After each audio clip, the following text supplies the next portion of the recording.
我这是回来了。你好歹让我把话说完啊！神仙，能不能再让我穿回去？就一会儿，我再跟爸说几句话。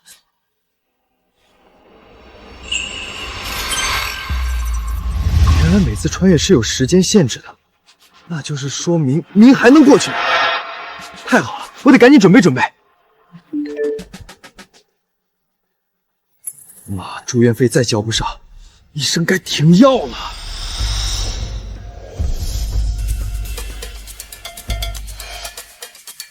真是天无绝人之路，这野猪就是爸留给我妈的救命钱。陈哥，你可太牛了，这么大的野猪可不常见。你这是在哪儿弄来的？就我们老家那边的山里。张弛，你看这野猪能卖多少钱？我急着用钱，我妈还在医院住着。陈哥，你放心，我不能让你吃亏，我给你市场最高价200斤，一共2万块，怎么样？我现在就给你转。行吧。到账2万块。妈，我给你买了特效药，医生说吃了很快就好。平安，又乱花钱了。妈这病不碍事儿，吃点普通药就好。你赚钱不容易，别总为我花这些冤枉钱。这不是乱花钱，您这病不能再拖了，别操心钱的事了。我有办法，等你好了，我带你去吃你最爱吃的桂花糕，带你去公园晒太阳，好不好？好，妈等着我们平安有出息，等着妈病好，咱们好好过日子。有了这个玉佩，我一定能改变现在的生活。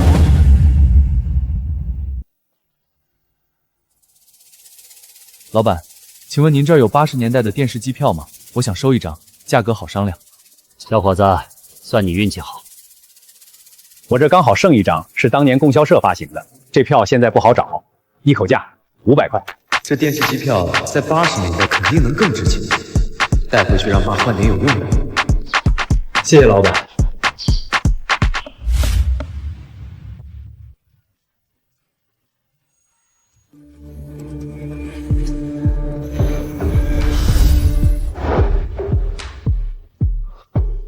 这熟悉的布置，我这次是直接回家了。儿子，上次你突然就没影了，我在山上找了好久，还以为再也见不到你了。爸，先别问这个，你看我给你和妈带了啥好东西。爸，以后你别总上山了，我能养你们。还有这个，这是供销社的电视机票，我想这个票在这儿更值钱，你能拿去换东西。这电视机票，这得花多少票啊？这些你都拿着，爸省下来的，你拿去换点你需要的，别在外头亏着自己。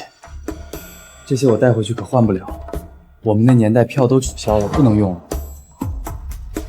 都用不着了。不过这些应该有人收。等我回去问问，这是给妈带的特效药，上面都写了怎么吃，在我们那年代妈现在的病挺容易治的。既然秀梅的病能治好，那这个你能治吗？这是人参。那天我上山就是为了挖药给秀梅治病，这野山参应该值钱吧？这可是100年野山参，不管在哪个年代都是硬通货，野生的更是千金难买。值钱就好，以后我多往山上跑几趟，再给你找找。爸，千万别再去了，山上太危险了。爸，要不你帮我留一点玉石、瓷器、老字画、旧木雕这类老物件，这些不能吃不能穿的，哪有粮食实在，换不来啥东西。爸，你信我，现在看着不值钱，以后都是天价宝贝。有人愿意用粮食换这些老物件，你全都帮我换下来。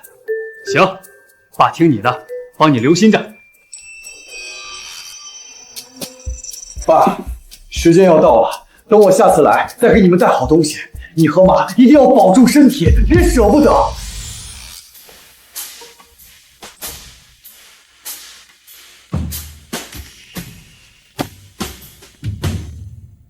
平安哥，这是又寻到什么好东西了？在家翻出来的老物件，想问问你这收不收？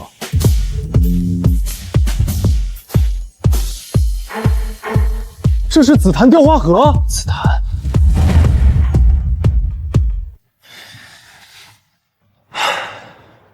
前几天酒店举行了小型拍卖会，这差不多的盒子成交价10万呢。这盒子值10万。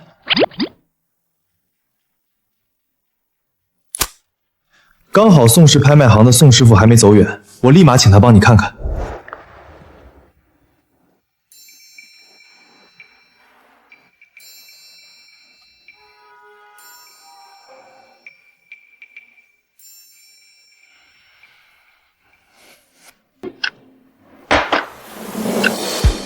雕工是清代宫廷风格，线条行云流水，绝对出自大师之手。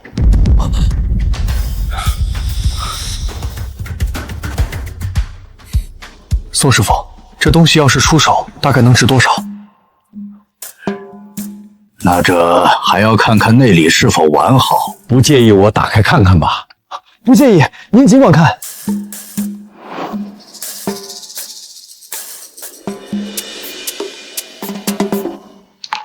平安哥，难道这才是你带给我的东西？是的，想着珊珊能做菜，就想问问你收不收？简直是暴殄天物！这人参主根粗壮，炉头细长，根须完整，年份至少100年，一看就不是人工能培育出来的。这100年的野山参药用价值极高，你们居然想着拿去做菜？宋师傅，您别生气，我们真是不懂，才特意请您来鉴定。是啊，只有宋师傅您这样的行家才能看出它真正的价值。这木盒完整，又是清代的物件，加上这里面的100年野山参，价值不会低于300万。300万！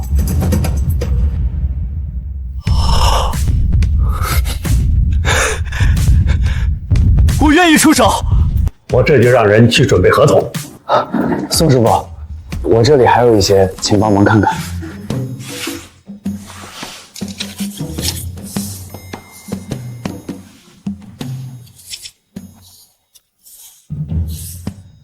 这些普通的粮票市面上太多了，值不了多少钱。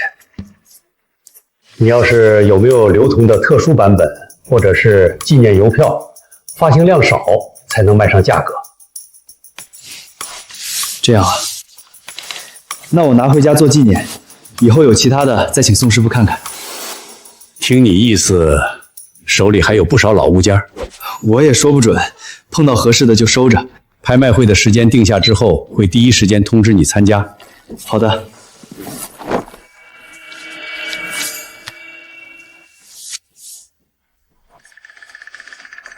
这是100万定金，你先收好。真的发了，这一下就有100万了。合作愉快。合作愉快。我还有事儿，就不久留了。宋师傅慢走。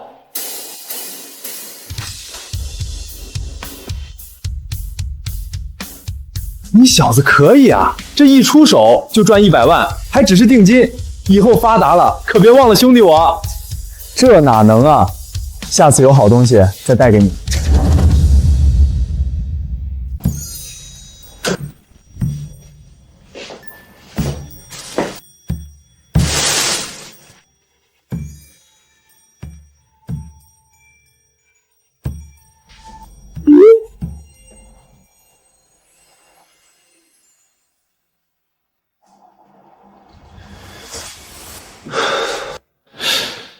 现在我有钱了，不如换个大点的房子。等等，要是能在80年代就把房子买了，放到现在，岂不是赚翻了？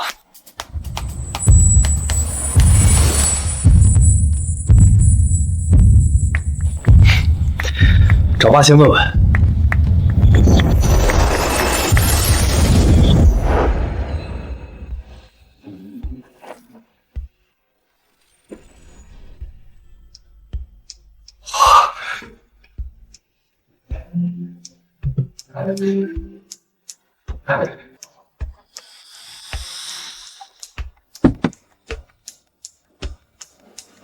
儿子，你看，这些都是爸给你换的，怎么样？这么多，这有啥？我就用3斤粮食换的。要不是你之前说想要这些老物件，就这些只能看不能吃的玩意儿，我可不乐意换呢。爸，你这3斤粮食换的太值了，这再到后市去卖，几百斤的粮食都能买。这真这么值钱？没骗我吧？爸，我怎么敢骗你？之前那个装山参的木盒子你还记得不？就那个都卖了10万块呢。10万？就那一个小木盒子能卖10万？这要是换成粮食能卖多少啊？别看只是个小木盒，那可是清朝的古董啊！以后爸要是还看见这种，都可以换过来。粮食的事情不用担心，管够。好，爸一定帮你把这事办好。以后不管看到啥老物样，都给你留着。爸，我还有一件事情想拜托你。啥事儿？只要爸能办到，绝对不含糊。爸，我想让你帮着置办点房和地。我们家就有地有房啊！我说的不是我们家的，是别人家的地和房子。这怎么买？这地都是公家的。那城里的房子呢？城里的房子都是单位分配的，这可都是国家的。这么说，这事压根没辙。你别急，爸帮你打听打听去，问问镇上城里的熟人，看看有没有啥门路。爸，这事不急，千万不要为了我冒险。你平平安安的比什么都重要。行，爸听你的。现在爸妈在这儿，啥也不缺，你在那边好好照顾自己就行。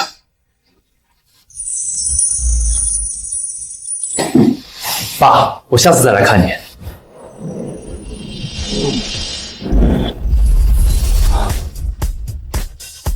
这一盒子翡翠，少说也得值不少钱。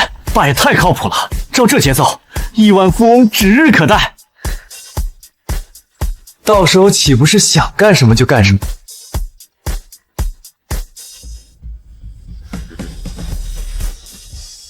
不对，我给爸妈送了这么多物资，妈的病有了特效药，身体不会亏空，爸也不用为了一口粮食告劳而死。为什么爸妈还是没有活到现在？到底是哪儿出问题了？难道过去的事都是定数，怎么都改不了？但是妈的身体已经逐渐好转了。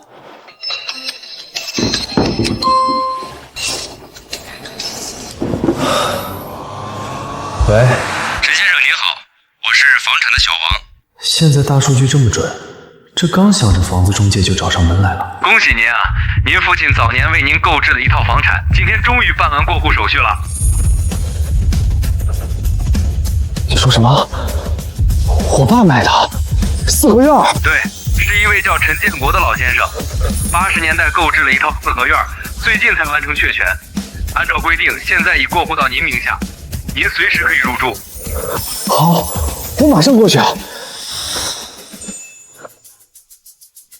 爸也太厉害了，让他打听买房，直接80年代就给我整了套四合院。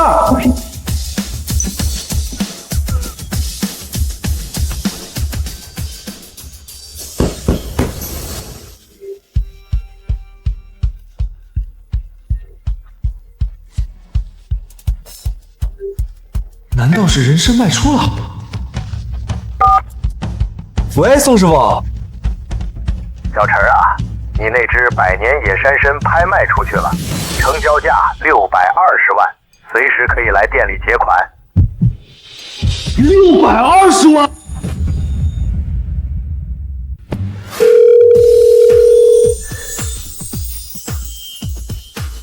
这好事真是扎堆儿来。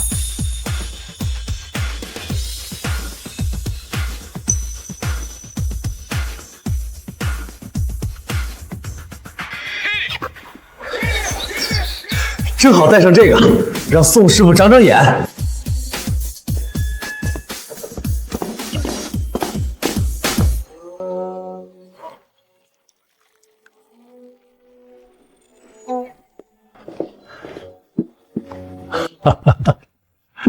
小陈，快坐，刚泡的新茶。请坐。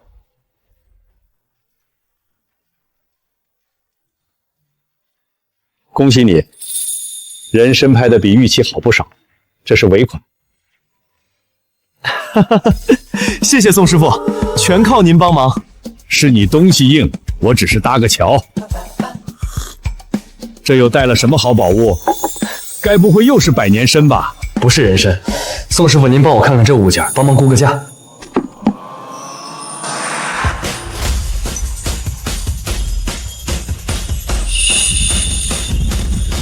这是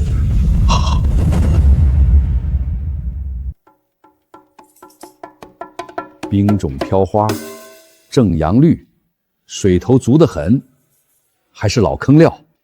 这工艺，这年头找不着第二个。这簪子的雕工精湛，龙鳞片片分明，珠子还是红宝石镶嵌的，这是典型的清代宫廷制款啊！宫廷的。小陈，你老实告诉我，这东西哪来的？我爸留下的，我妈治病急用钱，翻出来想换点钱。倒是个有孝心的。你看这对耳坠，用的是点翠工艺，翠羽保存的这么完好的，我从业30年，头一回见。但这耳坠如果上拍，保守估计1000万起步。1000万！爸，你到底用3斤粮食换了什么神仙玩意儿？这是一整套完整的头面，是当年大户人家小姐出嫁时的嫁妆。能凑齐这么一套，还保存得这么完好的，全国找不出第二套。如果上拍，成交价保守估计3000万起步。3斤粮食换3000万，这比抢银行还狠啊！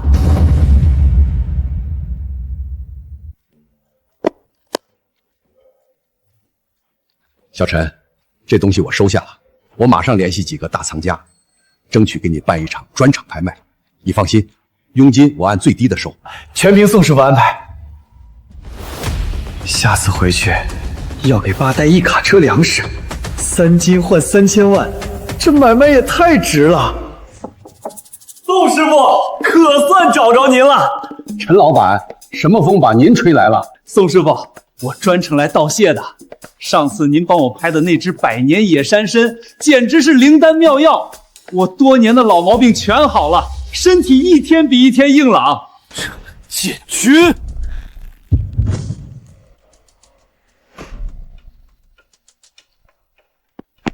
大伯，求您了，我妈重病住院，急需钱救命，您借我点，我以后一定连本带利还您。你爸死了多少年了？你们母子俩早就被赶出陈家，少在这乱攀亲戚，晦气！大伯，不，陈总，求求您了，我妈真的快不行了。你是干什么吃的？还不把他给我拖走！别在这碍眼！先生，麻烦你离开，别影响公司正常秩序。原来那只百年野山参竟是被这老东西买走了，真是晦气。那人参是真的神，现在我吃嘛麻香，干啥都有劲儿。宋师傅，您可一定得告诉我，这人参是谁拿出来的？我得备上厚礼，登门好好谢谢人家。巧了，您要谢的人今天就在这儿呢。这只人参就是这位小陈兄弟提供的。平安啊！我说看着面熟，这都长这么大了，你妈妈最近还好吗？不配提我妈！不配提我妈！你这孩子怎么跟大伯说话的？有这么好的宝贝参，不知道先想着孝敬大伯，反倒往外拿，太不懂事了。孝敬你？我凭什么孝敬你？我要知道这人参是卖给你，我就算喂狗了也不卖给你。陈平安，你真是无法无天了！少来摆什么长辈架子！当年我妈躺在病床上等钱救命的时候，怎么不说你是我大伯？你们是一家人。宋师傅，让您见笑了。这孩子从小没爸，他妈又没教好，不懂规矩，您别往心里去。宋师傅，您又收新藏品了，好眼力呀！这不知是哪位藏家的宝贝？这也是小陈带来的。陈平安，你是不是偷拿了陈家的东西？胡说什么？小陈，这是我爸留给我的，和他一点关系都没有。你爸死得早，我是陈家的老大，这些东西就该由我保管。你一个晚辈，不经我同意就拿出去卖，不是偷是什么？这些翡翠首饰是我爸亲手交给我的，和陈家没有关系。你爸他什么时候交给你的？托梦吗？这些东西怎么来的，我爸也清楚，但有一点我更清楚，这些东西不是陈家的，不是陈家的。陈平安，你是真不知道还是装不知道？圈里人都知道陈家是靠古董发家，你爸手里的都是陈家的祖产。陈家？哪个陈家？当年你亲口说的，我跟陈家没关系。现在看到值钱的东西了，我又成了陈家的人了。大伯，你这认亲的标准只看钱。陈老板，小陈说的也在理，东西是他父亲留给他的，怎么处置确实是他的权利。你说这些东西是陈家的，那你拿出证据来。既然是祖产，那账本清单记录这些想必你也留着了吧？拿不出来是吧？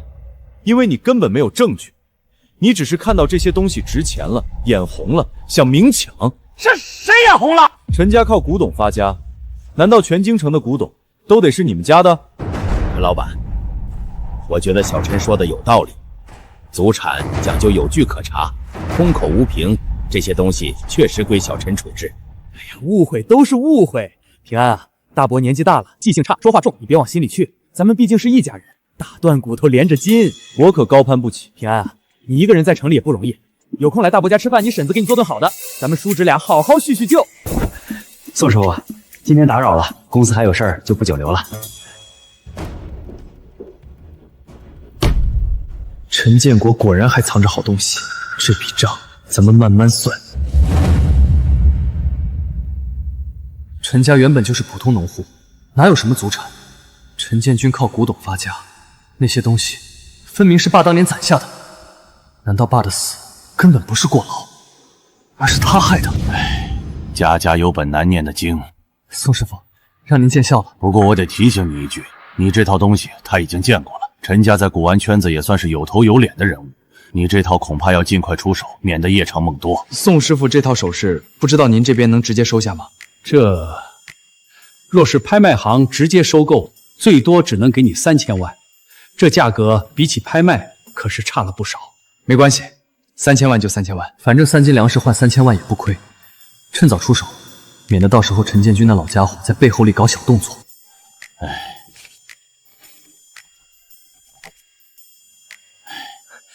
谢谢宋师傅。3000万，加上卖人参的600万，这2趟就赚了3600万了。一个小目标，先赚他1个亿。当务之急是给80年代的爸妈准备防身的东西，绝不能再让人为的意外发生。那宋师傅，我就先走了。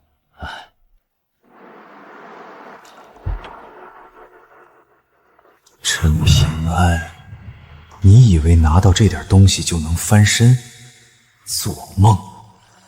盯着他，他住哪儿，跟谁来往，手里还有什么东西，都给我查清楚。是，老板。陈建国留下的东西只能是我的，当年是，现在也是。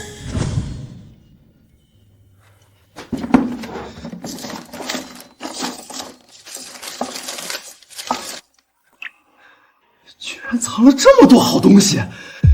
我的，这些都是我的，陈家的东西都应该是我的。建国啊，你守着这些没用，到头来还不是给我做嫁衣？以后好日子都是我的。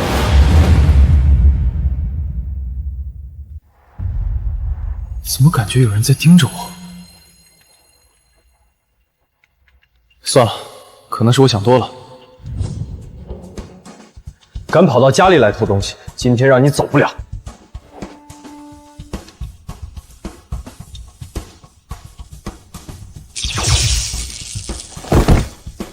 敢闯到我家来偷东西，倒要看看你是谁。儿子，这是怎么回事？儿子，你这……爸，别慌，他只是晕过去了。那就好。那这人……我刚来就看见这人在屋里鬼鬼祟祟。爸，你是不是被人盯上了？没有啊，我平常都很注意的。那爸好好看看，这人是不是你认识的人？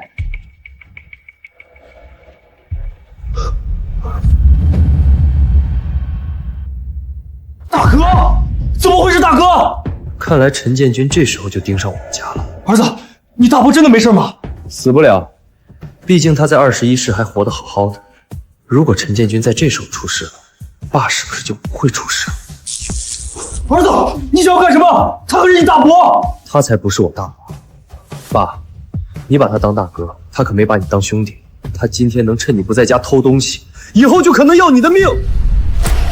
你这孩子怎么净说些胡话？我和你大伯可是一个娘胎里出来的。你大伯虽然混了点，但是也不会干出伤天害理的事情。爸，你听我说，财帛动人心，他现在是盯上你了。要是看到我从后世带回来的那些，你觉得他会怎么做？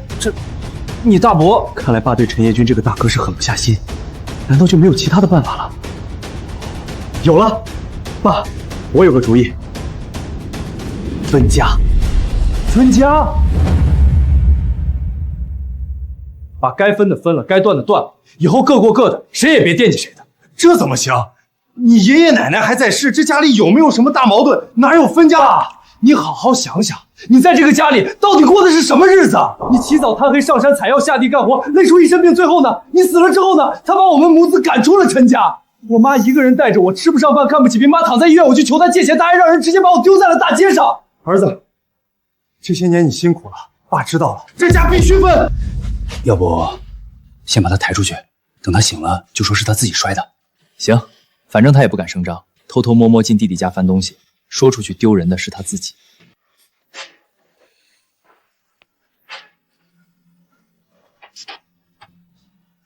儿子，我按你之前说的买了这京城的房子，你看看。爸简直神了，就是这套四合院，爸真的在83年给我买了。儿子，这地契以后还是承认的吧？当然承认，这房子我在那边已经住上了，你都见过了。我来之前就有中介打电话给我，说你给我买的房子已经过户，随时可以入住，那挺好的。对了，爸，您之前不是说不让买卖房子吗？这房您是怎么买到的？这事儿说来也巧，你跟我说了之后，我就到处打听。后来我听说城里有一户人家要搬走，家里有个老宅子想出手。我还打听到那家人老太太有肺病，咳了好几年了，怎么治都不见好。他们卖房子就是为了给老太太治病。爸，这房子该不会是你用药换的吧？我儿子就是聪明。你给秀梅带的那个特效药治咳嗽的那个，我拿了几盒给他们试了试，老太太吃了几天就不咳了，他们就把房子卖给我抵要钱了。爸，你这牛！你那些药应该没有换亏吧？怎么会亏？爸，您知道这房子在后市值多少钱吗？1000？难道是1万？1个亿？1个亿？1个亿？那得是多少钱啊？哈哈，够我躺平8辈子了。爸，您可真是我的财神爷。那就好，爸还怕买亏了呢。不止房子呢，那家人高兴坏了，非要多给我点东西，这是他们硬塞给我的，说是家里藏了好些年的好酒。这是茅台，这酒该不会也很值钱吧？爸，这酒可不得了，不就是酒吗？能喝就行呗。爸，这您就不懂了，酒是越陈越香，年代越久远越值钱。这种年代久远的好酒，到了21世纪，一瓶至少能卖几十万，碰上保存完好的，上百万都有可能。啥？一瓶酒能卖几十万？这酒居然这么值钱！爸，您记住，以后要是有人拿这种老酒换东西，尤其是茅台、五粮液这些名牌老酒，尽管换。行，爸记住了。又是房子又是酒的，这家人背景不一般啊。管他呢，反正东西是正经来的，咱又不偷不抢。爸说的对。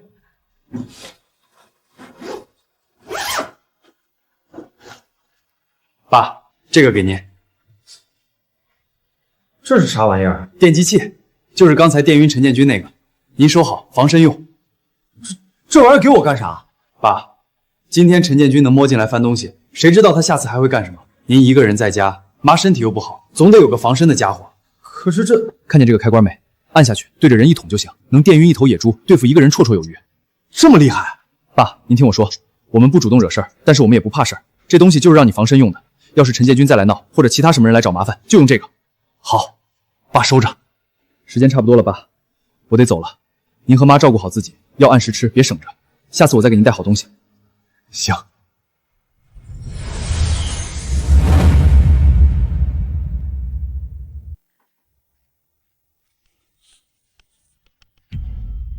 小陈，这是又有好东西了。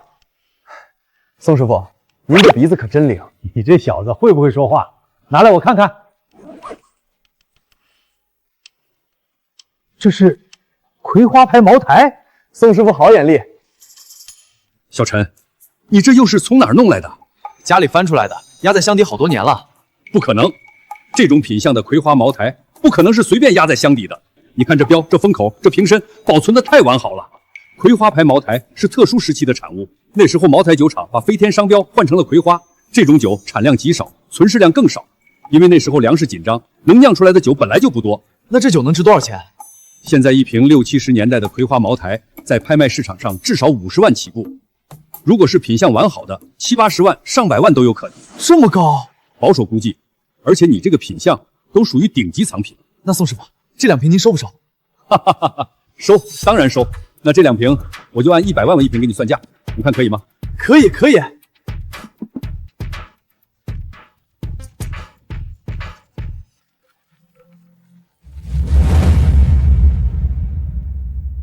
是陈平安先生吗？您母亲林秀梅女士的病情已经稳定了，各项指标都恢复正常，今天就可以办理出院手续了。您说什么？休养，定期复查就行。您母亲的肺炎已经痊愈了，可以出院了。好，好，我马上过来。怎么了？出什么事了？医生说我妈可以出院了，好事儿啊，大喜事儿！妈的肺炎治好了，身体不会亏空了，爸也不用为了给妈治病拼命上工，过劳死了。那爸是不是也……小陈，酒的钱。平安，这是哪儿？妈，这是我们家呀。你说什么？爸，我们回来了。不应该啊！爸到底去哪儿了？陈平安，你到底做了什么？你怎么能认其他人做父亲？妈，你想哪儿去了？我怎么可能认其他人做父亲呢？那你刚刚叫的是谁？还有这房子又是怎么回事？你跟妈说实话，你是不是干什么坏事了？妈，这房子是爸给我们买的。你还胡说！你这个不孝子！这真的是爸买的，我亲爸买的。你是说这房子是建国买的？千真万确，中介说年代久远，最近才完成确权。不信你看，真的是建国。对不起，平安，是妈妈误会你了。难怪那段时间你爸总是神神秘秘的。什么？那段时间你爸突然像变了个人似的，以前他整天愁眉苦脸的，为了一口粮食能愁得睡不着觉。可那阵子你爸时不时的拿出米面粮油，那都是我送过去的物资，还有我治病的药。那些药我后来越想越觉得不对劲，那时候的医院里哪有那么好的药，跟现在的药似的。平安，你说你爸到底是从哪儿弄来的？妈，其实我能回到过去见到爸。什么？你呀，一天天净说些胡话。要是他还能活到现在，那我们一家该有多幸福啊！妈，我说的都是真的，我真的能回到83年，真的见到了爸。行了行了，妈知道你孝顺，你爸要是知道了，肯定也高兴。妈，我没骗您。平安啊，妈信你。你爸走了这么多年了，妈早就想开了，你能好好的，妈就知足了。看来妈是一点也不信啊。妈有我之前送的药物治疗，现在病已经好了，那爸就不会再过劳死。明明历史已经改变了，为什么爸还是没活下来？妈，我想问您一件事儿。什么事儿？爸当年到底是怎么走的？你爸他那天说去城里办点事儿，那天早上他起了个大早，换了身干净衣服，说要进城，让我在家里等他。后来你大伯回来了，说你爸在路上出了意外，人已经没了。意外？不对，妈之前不是说爸是过劳死的吗？现在居然变成意外了。妈，你确定爸是意外死的，不是过劳死的？那时候家里什么都不缺，你爸怎么会过劳死？如果没有那场意外，其实你大伯说是意外，但妈一直觉得不太对劲。妈，你是怀疑你爸虽然身体不算壮实，但也不至于在路上摔一跤就没了。当时也没发现其他异常，但是我这心里……陈建军，一定是他。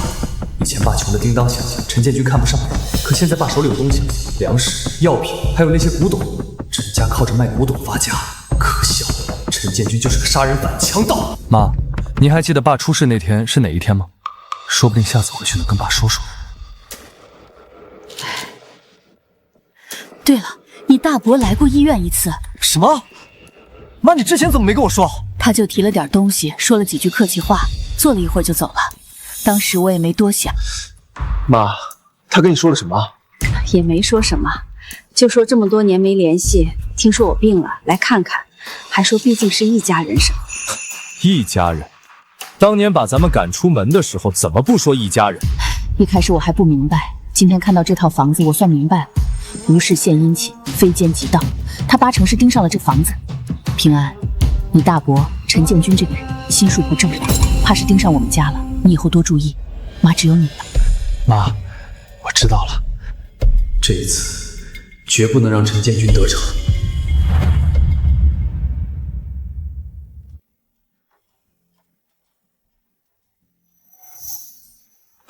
儿子，你可算来了！看爸这次给你找的好东西，你看看这个，能值钱不？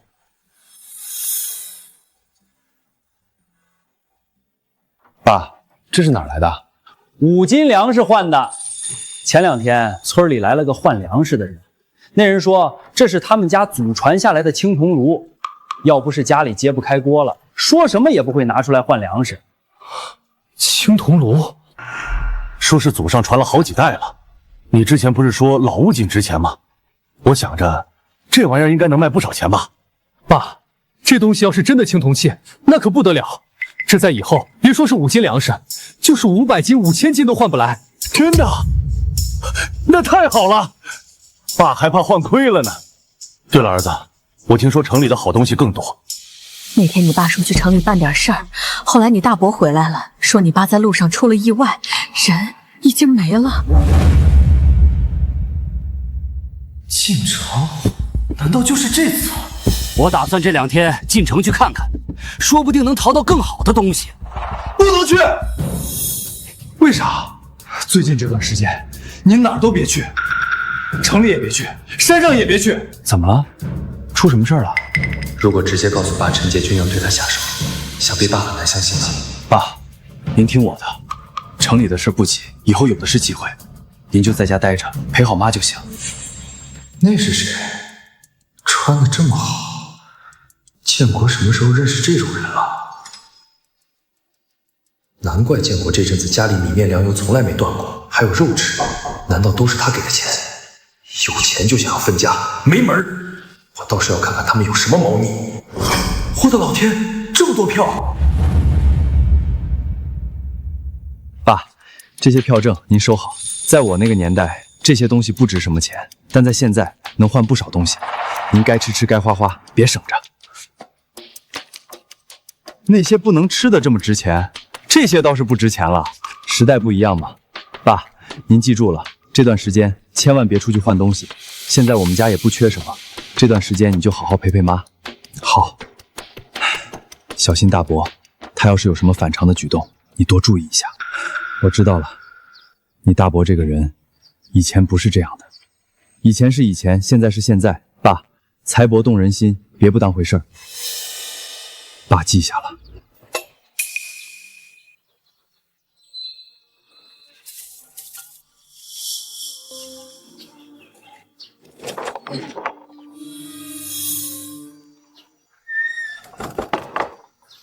陈建国，我是陈家老大，家里的东西都该是我的。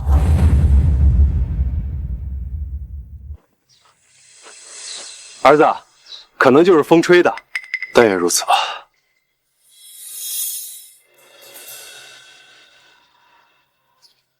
爸，时间差不多了，我得走了。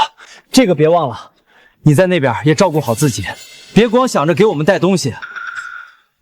我知道了，爸，记住，千万别进城。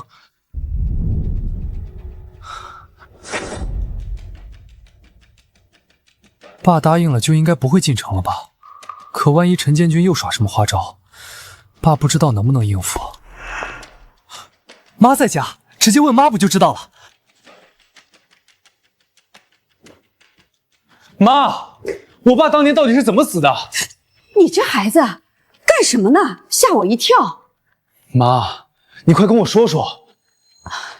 之前不是问过了吗？怎么又问？妈，您再跟我说一遍，细节越多越好。那天你爸说去城里办点事。妈，您怎么了？不对，不是这样的，你爸没有进城，那他怎么死的？他是怎么死的？妈，你怎么了？妈，您别想了，我不问了。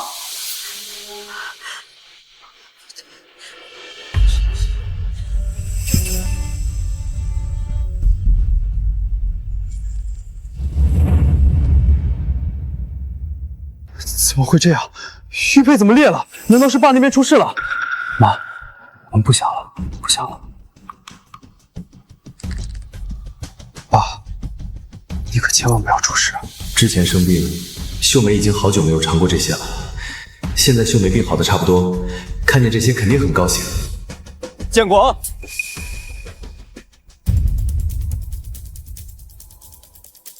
又给秀梅带东西了。大哥，你怎么在这儿？等你呢。建国，你最近日子过得不错啊。还行吧，我都看见。看见什么了？你家里那个男人，他还给了你很多票证，我都看见了。那个男人是谁？他看见平安了。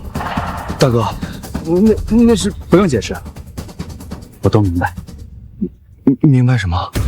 建国啊，建国，我以前怎么没发现你还有这本事呢？大哥，你到底想说什么？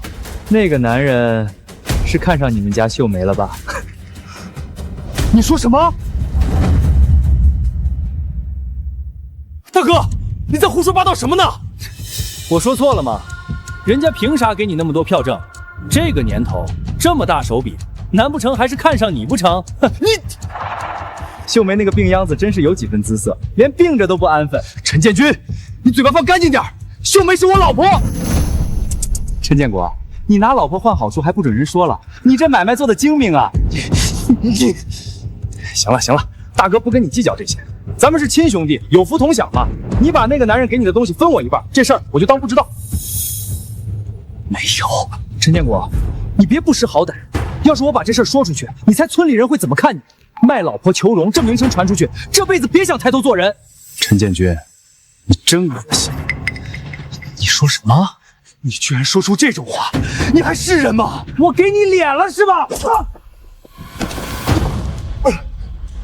陈建国，我是你大哥，陈家的东西本来就该有我一份儿。我们已经分家了，想要分家，做梦！这是什么？你还有这种好东西？再这样下去，玉佩就要碎了。爸那边肯定是出事了，这样下去不行，我得想办法。有什么办法能让我现在就回去？血！当初我摔倒，脑袋磕在玉佩上，玉佩上染了血，然后我就出现在了1983年。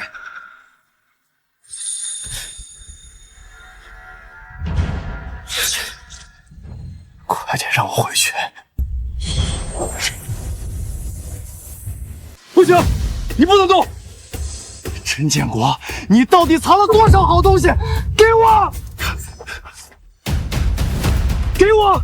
这些东西本来就该是我的，你凭什么独吞？这是我的，还给我！不！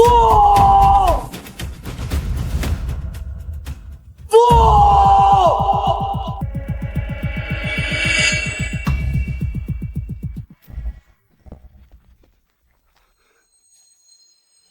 儿子，陈建国，看我今天不弄死你！你是那天的那个人？爸，你没事吧？脖子疼不疼？头晕不晕？没事，没事。玉佩，没事。儿子，你的手怎么了？没事。爸，儿子，你叫他什么？我叫他爸，怎么了？放屁！建国什么时候有这么大的儿子了？你到底是什么人？哦，我明白了，建国呀，建国，你行啊你！我还以为是看上你老婆了，合着是看上你了啊？什么？不愧是城里人啊，玩的真花啊！我说你怎么愿意养着秀肥那个病秧子呢？原来是给自己打掩护啊！这位同志，你说是吧？你胡说八道什么？兄弟，建国是我亲弟弟，我也不跟你绕弯子。只要你给我带你粮票、布票、工业票什么的，这件事我就当不知道，不然我就让全村人都知道你们一家的丑事儿。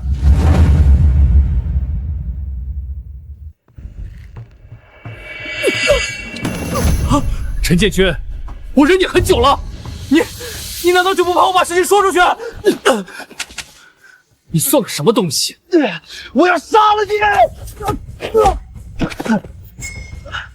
你欺负我妈，欺负我爸，现在还想抢我爸的东西，敢动我爸妈，我跟你没完！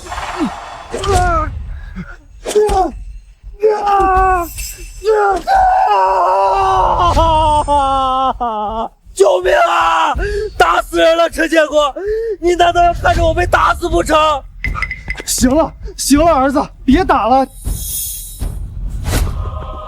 啊，你别拦我，这有人就得揍。够了，再打就出事了。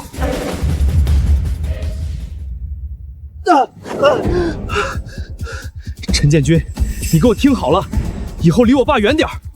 你要是再敢碰他一根手指头，我让你吃不了兜着走。儿子，你的手受伤了，回家爸给你包扎一下。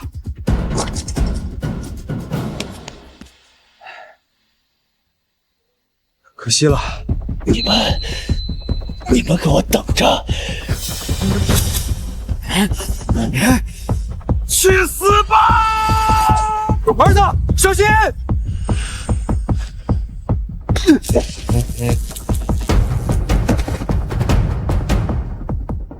平安，不行！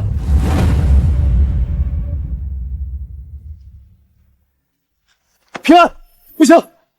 爸。他想要我的命，这种人留着就是祸害。今天他能拿石头砸我，明天他就能拿刀捅你。可他是你大伯，他再不是东西也是你大伯。爸，你就是太心软了，对他心软就是对自己狠。你想过没有？要是你出了事，妈怎么办？我怎么办？当年他把妈赶出门的时候，他念过兄弟情分吗？刚才他掐您脖子抢玉佩的时候，这么快就到时间了。爸，记住，离他远点，别心软。儿子，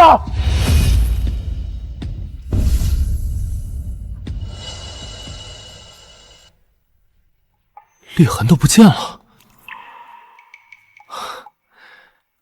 看来这关算是过去了。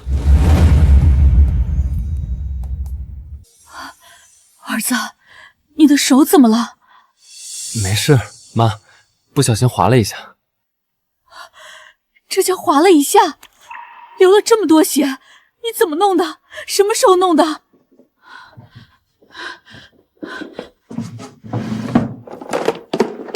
妈，我真没事儿，就是不小心划的。这么大的人了，怎么这么不小心？你看看这口子多深啊！疼不疼？不疼。不疼才怪！这么深的伤口，你从小就嘴硬，摔破膝盖也说没事。妈，我知道错了，我下次一定好好注意。你呀，这是嫌弃妈啰嗦了？没有，怎么会呢？这次回去帮爸度过的危机，那爸的历史是不是又改变了？妈，我爸他到底是怎么没的？怎么又问这个？我就是想再听听。你爸，他是，好像是出了什么事。出了什么事？我记得他是在回来的路上。不对，你爸不是，他是。妈，怎么了？又头疼了？我怎么想不起来了？脑子跟浆糊似的，越想越乱。想不起来就不想了。平安，妈是不是年纪大了，记性越来越差了？你爸的事儿我明明记得很清楚的，怎么现在越想越模糊了？妈，你就是最近没休息好，剩下我来收拾。妈，您去休息吧。哎，你的手？这手又没受伤。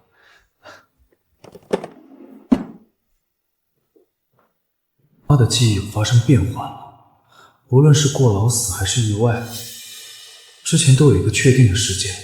现在爸的事，在他脑子里变成了一团浆糊。我改变了爸的命运，所以妈的记忆也跟着变了。她现在记不清了，是因为爸的命运已经不可预测。那爸有机会活下来。爸有机会活下来，陈建军就是那个不确定的因素。虽然这次被我阻止了，但是以他的性子不会善罢甘休。爸念着兄弟情分，对陈建军下不了手，但是陈建军可不一定，必须想个办法。搬家？这四合院就是爸在83年买的，惹不起还躲不起，让爸搬出陈家村，离陈家军远远的，到时候他想抢也抢不着，想害也害不了。爸妈不论搬到哪里，有我送过去的物资都能活得好好的，米面粮油药品票欠要什么有什么，还怕什么？下次回去跟爸好好说说，离陈建军远远的，看他还怎么折腾。上次爸给的青铜炉还没给宋师傅看呢，这花了5斤粮食换的，真要是祖上传了几代，那可得值不少钱。明天去找宋师傅，让他给长长眼。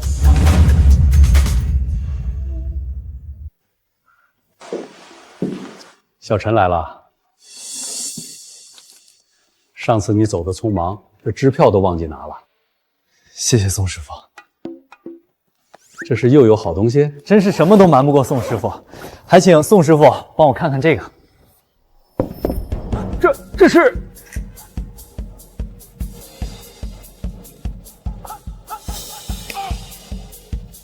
三足两耳，夔龙纹，云雷纹，错不了，错不了。难道这青铜炉大有来头？宋师傅，这香炉什么香炉？这是鼎。三足两耳，这是鼎的形制。你再看看这纹饰，是典型的夔龙纹，还有这铸造工艺，这范线，这绿锈下面还有一层黑漆骨，是几千年地下埋藏才能形成的皮壳。小陈，这可能是商周时期的青铜鼎。青铜鼎，5斤粮食换来一个商周时期的青铜鼎，老爸这运气也是没谁了。宋师傅，那这青铜鼎您这边……小陈，这东西不是我能收的。啊？什么意思啊？这东西是国宝级别的，商周时期的青铜鼎，保存完好，纹饰精美。这种级别的器物，国内各大博物馆的收藏序列里都少见。这不是宋氏拍卖行能接手的东西。那这……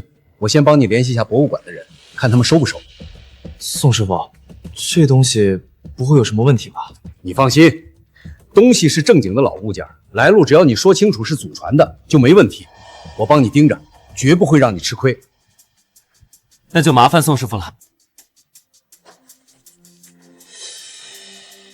这是1000万的定金。定金1000万？这种级别的青铜器上拍的话，过亿并不是问题。过亿？爸，你就是我的神！宋师傅，上次买人参那个陈老板，您还跟他有联系吗？陈老板？哪个陈老板？就是上次买人参的人，您还介绍给我们认识。小陈，你记错了吧？上次那只百年野山参买家是香港来的赵先生，专门做药材生意的。什么时候冒出来个陈老板？赵先生，上次明明是陈建军买的人参，他还带着礼物来感谢宋师傅，现在全变了。小陈，怎么了？脸色不太好看。没事儿，宋师傅，可能是我记混了。你这年轻轻的，记性还不如我这老头子。最近事情太多，有点迷糊了。那宋师傅，您认不认识一个叫陈建军的，做古董生意的？陈建军，没听说过。小陈，你是要找这个人？宋师傅不认识陈建军，上次在这里发生的争执，这些事好像从来没有发生过。没什么，就是随便问问。古董圈子说大不大，说小不小。小陈要是想找人，我帮你打听打听。不用，我就是随口一问。想必经过上次之后，爸对陈建军有了提防，陈建军没能像原来那样发展起来。宋师傅，您这儿有没有80年代的钱？80年代的钱，你要收藏？对，你等着，我给你找找。爸想必已经看清了陈建军，搬家的事情应该不会太排斥，在外还是要有钱财傍身才行。米面粮油这些爸都不缺了，就直接给他钱，想买什么都可以。我这里就这些了，你看看，这里面一共是8731毛，8000多，在80年代够买好几套房了吧？这些我全要了。宋师傅，这些多少钱？这都是些普通旧钞票，收藏价值不高，你要就按面值给就行。多的就请宋师傅喝茶了。宋师傅，我还想换点黄金。黄金？对，金条、金蛋、金元宝都行，要老式的那种，不要现代工艺的。小陈，你又是换旧币，又是换黄金的，这是要干什么？我就是想囤点硬潮货，放在手里安心。这可比轻飘飘的数字让人安心多了。黄金的话，我这边还有一些。小陈，你要是想收，我之后给你留意一下。那就麻烦宋师傅了。好。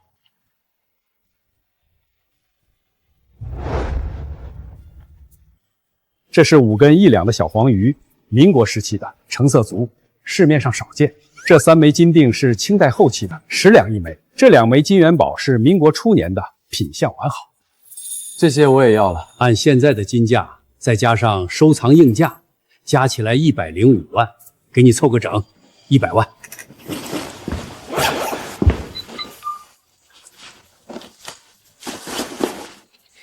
8000块现金加上这些黄金，够爸妈在城里买好几套房，舒舒服服过几10年了。有钱傍身，又有物资养家，再搬到城里，离陈家军远远的，爸这回总该安全了吧？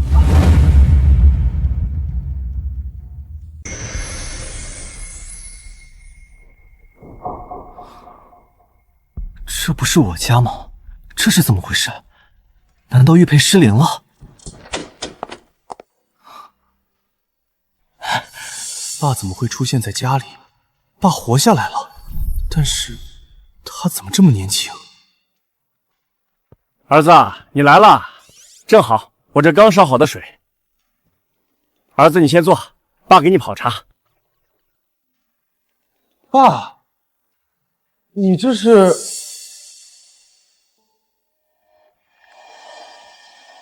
这房子怎么样？是不是和你住的一模一样？啊，这不是我住的房子吗？这就是上次买的那套4合院，我和你妈搬家了。搬家？不然你以为是哪儿？还以为你穿越到了21世纪。你说什么？没什么。爸，你怎么突然搬家了？是发生什么事儿了？也没啥事儿。你走之后，我想了想，你大伯那个人不是个好东西。爸，你终于看清他了。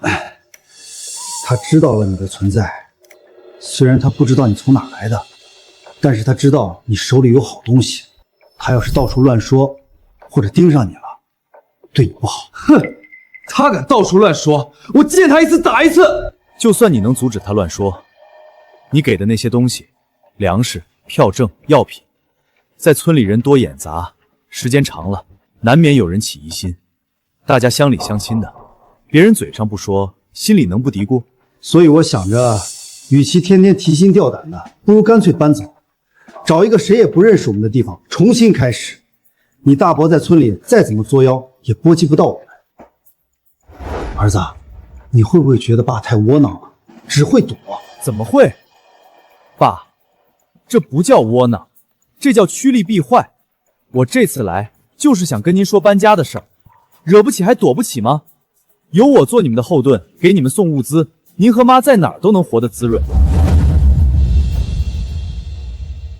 那我们爷俩还真想一块儿去了。爸，您做得对，搬得好，我这次给你们带了好东西。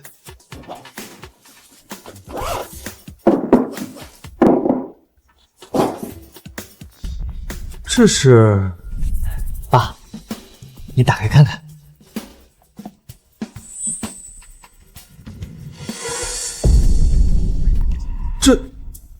这是金子。这是给你和妈傍身的。不行，这个我不能收。儿子，现在家里什么也不缺，房子有了，粮食够吃，用不着这个。爸，你拿着，你给我的老物件都够买几箱金条了，我还给你们换了一点钱。现在搬了新地方，人生地不熟，万一有什么事儿，手里有钱，心里不慌。那爸就收下了。爸也有东西要给你。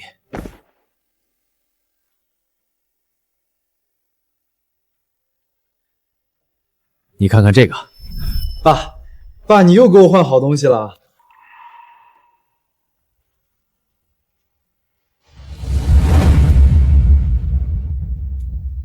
这玉质真是清澈透亮，这上面的雕刻栩栩如生，这底部还有刻字，这该不会是哪个大人物的印章吧？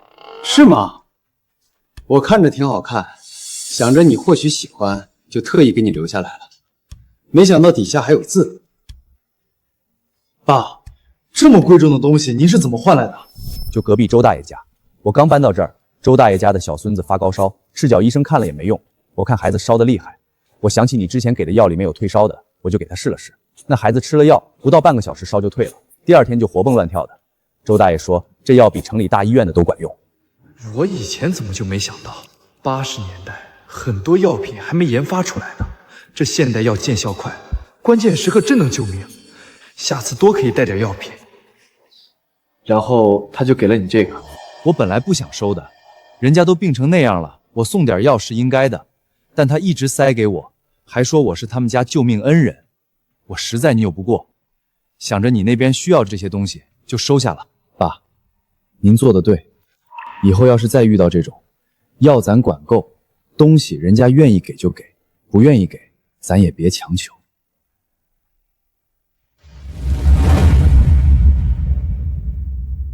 我也是这么想的。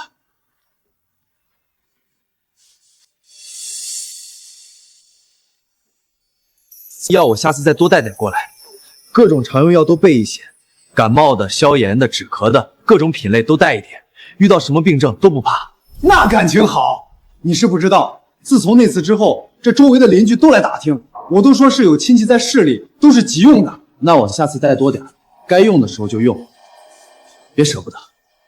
你也别带太多，够用就行。你在那边也别太破费。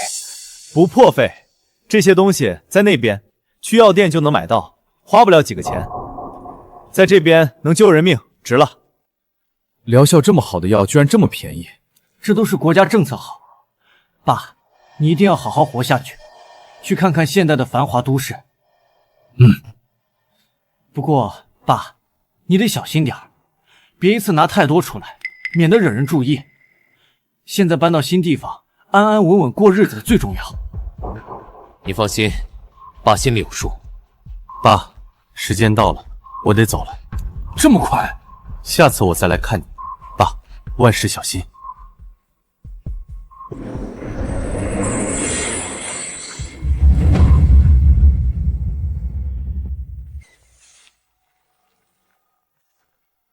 小陈，我刚想找你呢，你就来了，这不是巧了吗？宋师傅找我，难道是之前的青铜鼎已经卖出去了？确实，你猜猜卖了多少钱？5000万？8000万？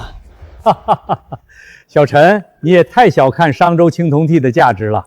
我说过，绝对不会让你吃亏。这青铜鼎卖了1亿2千万。1亿2千万？之前付了你1000万定金，扣除佣金，这是尾款，1亿500万，您收好。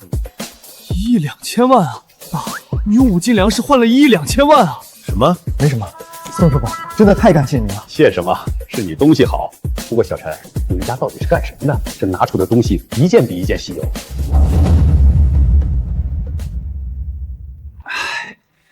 这就是我爸喜欢这些玩意儿，才阴差阳错的收集了一点。宋师傅，您知道的，在那个动乱的时代，这些都不值钱。也是。宋师傅，我今天来是想让您再帮我看看这个。你这家里到底还藏着多少好东西？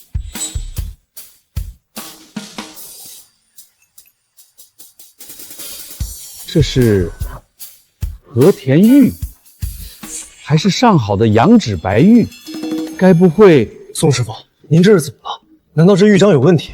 你爸留给你的东西，真是一件比一件吓人。你看这印文，玉庆宫藏，玉庆宫清朝皇子读书的地方。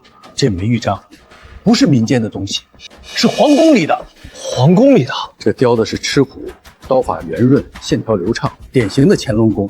那这能值多少钱？市面上光是这么一大块羊脂白玉的料子都价值几千万，更别说这是清宫旧藏，有明确的出处，具有历史价值。这东西和青铜鼎一样，是国宝级的收藏。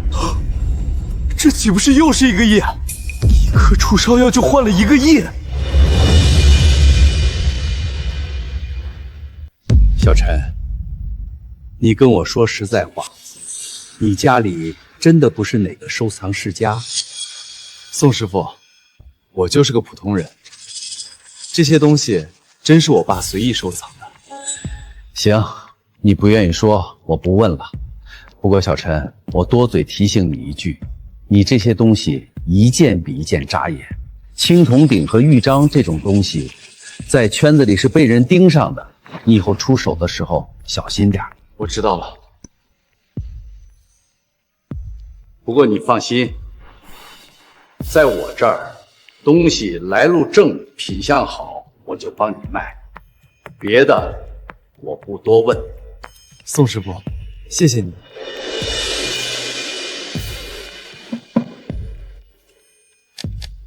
还是老规矩，这玉章我先帮你联系母家，有消息我再通知你。这1000万的定金您先收好。那我等宋师傅的好消息了。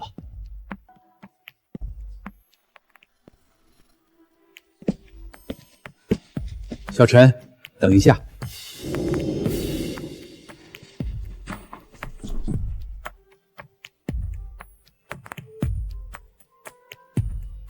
宋师傅还有什么事吗？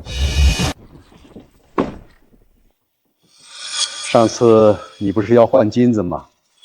我帮你联系了几个渠道，收了些，这里一共5公斤。这么多？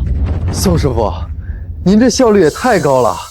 这批金条多少钱？我全收了。按如今的金价，5公斤大概280万。我拿货的时候压了压价，你给260万就行，我1分不赚你的。那怎么行？宋师傅您忙前忙后的，不能让您白跑腿。行了行了，你在我这儿出了这么多好东西，佣金我都赚了不少了，这点小忙算我搭你的。只要你以后还有什么好东西，记得先找我。一定。这批金条你要是不急着用，我可以帮你存在拍卖行的保险柜里，你随时过来取就行，放家里不安全。不用了，我有更好的地方存放。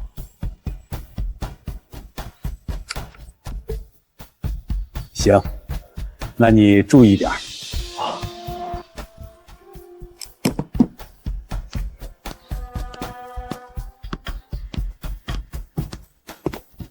保准谁也找不到。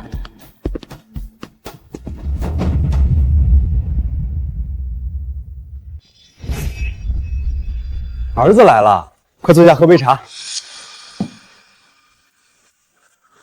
唇齿留香，真是好茶。这是隔壁周老师送的，你要是喜欢，等下带点回去。瞧这光景，爸您跟街坊邻居处的挺融洽啊。爸，您看看这个，这是什么东西？爸，这是支票。支票，这上面的数字代表的就是钱，个、十、百、千、亿亿500万。儿子，你哪来这么多钱？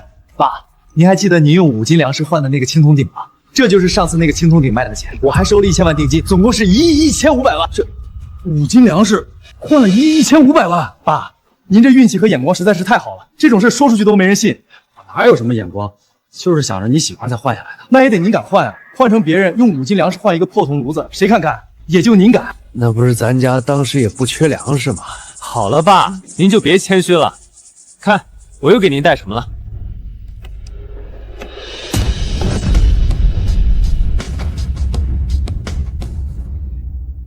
儿子，你上次给的金子还没动呢，怎么又拿这么多来？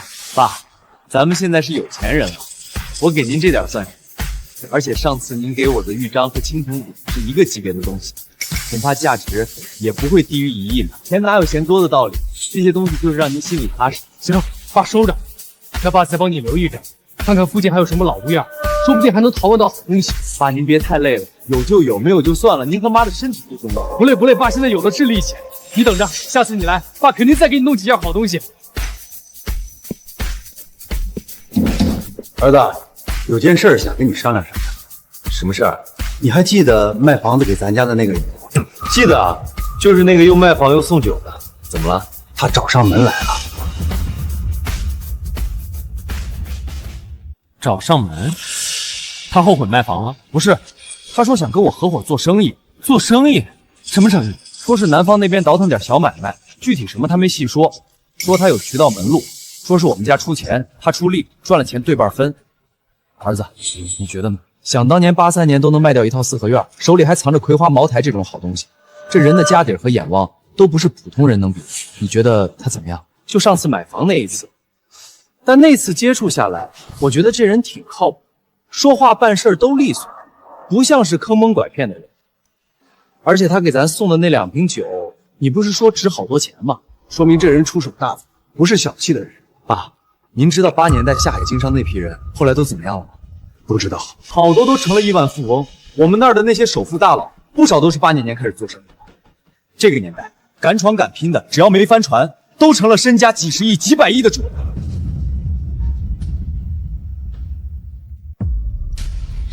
这么厉害，所以您说的这个人，有眼光，又有门路，又有脑子。他要是下海做生意，说不定就是后世的富豪之一啊！富豪？爸，咱家这是要傍上大快了。可是他这么厉害，为什么会找上我？儿子，这里面会不会有诈？因为您手里有钱，他出力气，您出钱，这说明他现在缺资金。其次，您救了他母亲一命，他信得过你，觉得您是个实在人，靠谱。可是爸什么都不懂，万一……爸，您不需要懂，您现在就是天使投资人，您只要看人的眼光准就行了。眼光？您想想，您用5斤粮食换青铜壶的时候，懂青铜器吗？您用退烧药换玉章的时候，懂玉器吗？您都不懂，但您就是觉得这些应该换。结果呢？您换的这些都是价值连城的宝贝。爸，您这本事比什么都厉害。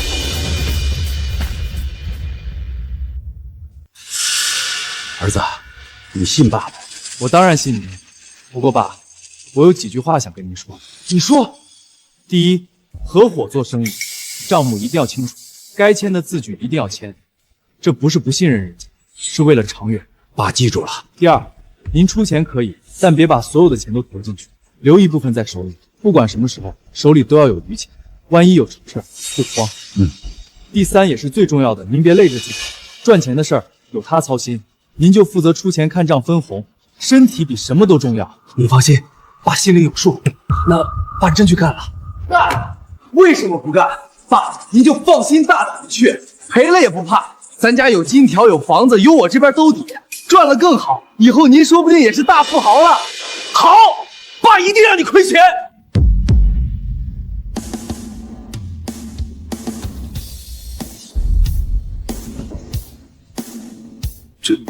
这是哪儿？不是做梦，我不是应该在家吗？难道我又穿越了？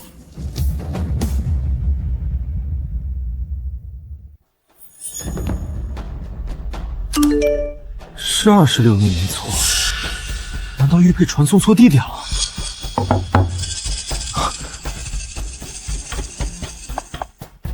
完了完了，这要怎么跟人解释？陈总，早上好。这是今天需要签署的文件，请您过目。陈总，你叫我？总裁今天怎么怪怪的？陈导，我看您脸色有些疲惫，需要我帮您再泡一杯咖啡吗？这不是泡不泡咖啡的问题啊，这到底是什么情况？我能问你一个问题吗？您请说。我是谁？陈总，您是陈平安，陈氏集团的董事长兼总裁。董事长？总裁？我这刚从爸那回来，一睁眼就成了陈氏集团的董事长。陈总，您是不是不舒服？我马上联系医生。不用，你跟我说说，陈氏集团是干什么的？难道陈总这是在考验我？陈氏集团1995年成立的，总部在北京，业务有房地产开发、文化旅游、金融投资、科技产业4大块。集团下面有陈氏地产、陈氏文旅、陈氏资本、陈氏科技4家子公司，员工2万多人。去年集团营收320亿，净利润48亿，总资产1200多亿。1200亿，这还是保守估算。上个月评估机构给的最新估值是1500亿。1200亿，这难道就是爸说的做生意？直接干成集团了，这确定是不是开挂了？陈总，您真的没事吗？要不要我取消今天的行程，您休息一下？不用，我就是刚睡醒，脑子有点懵。我爸就是陈建国，真的是他创建了陈氏集团。当然，陈老先生可是商业奇才。真的那么厉害？陈总，您父亲在商界非常有名，大家都说陈老先生是点石成金的人，投资什么都能赚钱。这真的是我认识的那个爸吗？你详细说说，我爸是怎么建立陆氏集团的？陈老先生是1983年开始下海经商的，最开始是和一个朋友合伙做贸易。合伙人？就是那个卖房子给我爸的人。1985年，陈老先生开了一家超市，叫平安超市。1988年，平安超市发展到5家分店，陈老先生注册了平安商贸有限公司。到了1992年，公司进军房地产，在清水镇开发了第一个住宅项目平安家园。1995年，公司上市，陈氏集团正式成立。我就不说了，这都是我爸的功劳，我卖的那些才是我爸的零头。爸留下这么多事情，也就是说，爸活下来了。那我爸现在在哪儿？这我也不清楚。什么意思？我入职的时候，陈老先生已经不管事儿了，集团的事都是您在打理。我从来没见过陈老先生。不应该啊，难道这其中还有什么变数？我知道了，文件放着吧，我一会儿签。好的，陈总，那我先出去了。爸真的成功了，上市企业，总资产超过1200亿，爸不愧为商业奇才，下次回去一定好好夸夸爸。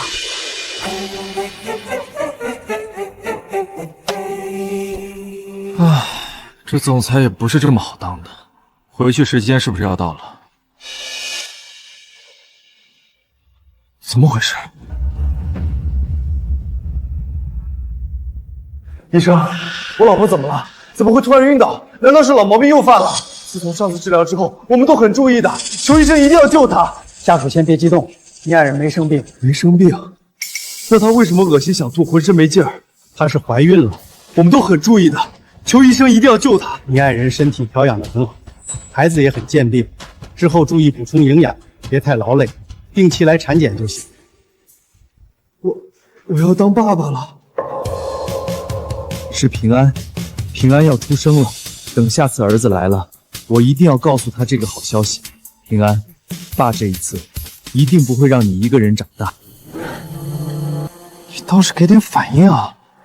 喂，到时间了。上次玉佩裂了，我划了手，血沾上去就回去了。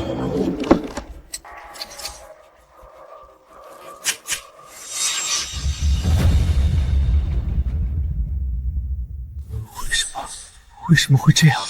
难道我回不去了？明明爸已经搬家了，离陈阳君远远的，身体也好了，他还做了生意，赚了那么多钱。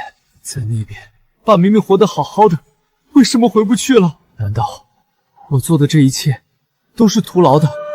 那这些钱，这个公司不都是爸打拼出来的？是不是我做错了什么？还是说，爸的结局还是不能更改？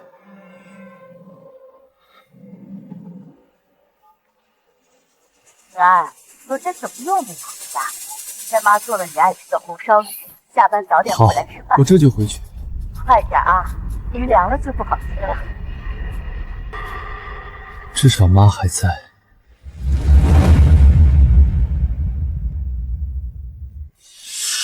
平安怎么还没回来？你给他打电话了吗？打了，说快回了。你碗筷摆好了吗？再摆了。爸，回来了，洗手吃饭。哎呦，这是怎么了？都这么大人了，还哭鼻子？我以为我再也见不到你了。儿子，我回来了。爸，你都老了。你这小子，爸现在都50多了，这些年辛苦你了。你们爷俩别站着了，菜凉了就不好吃了。尝尝你妈做的，还是那个味儿。儿子工作辛苦了，多吃点。你看你都瘦了。好吃。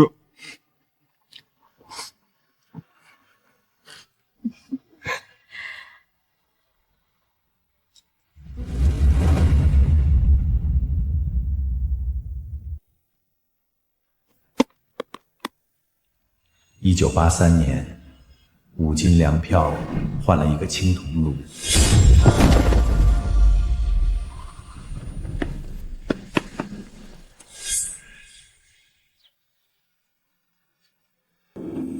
你喊我第一声爸的时候，我就知道这辈子值了。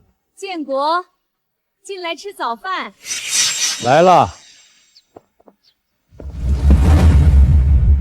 瘦成这样，是不是又熬夜了？没有，编，接着编。上个月半夜2点还在发朋友圈，当我没看见？爸，那是定时发送。匆匆走过拐角的街道，何时丢了爸，这个给您。明明习惯地铁的熙攘，却晚点停靠。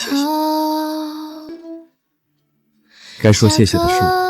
春天可能会知道，但这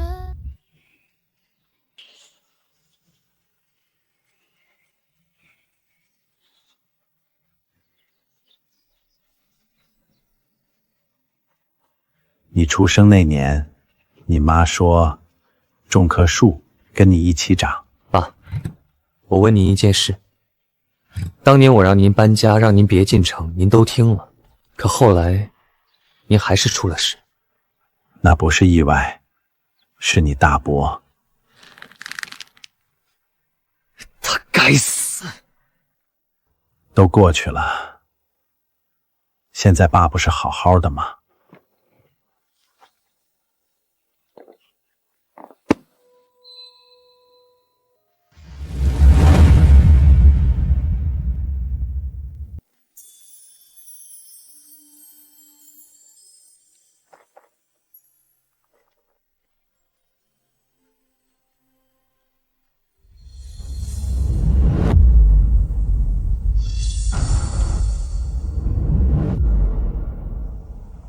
建国，你最近日子过得不错啊。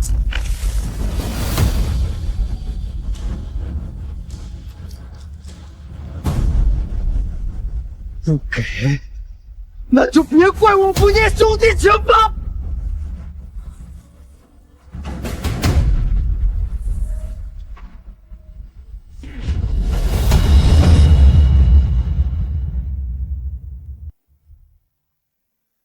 建国，你说，要是当年平安没有回来，我们现在是什么样子？哪有那么多钥匙？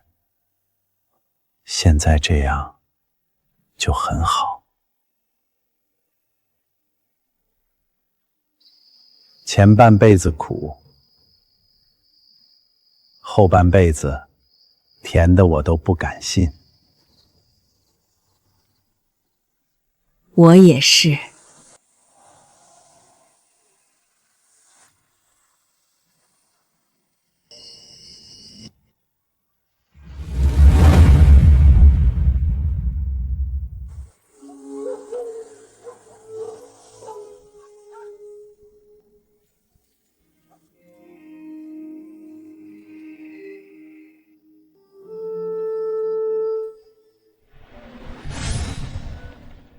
1983年，爸，那一生改变了我的一生。建国，快进来，平安给你带了新茶。来了。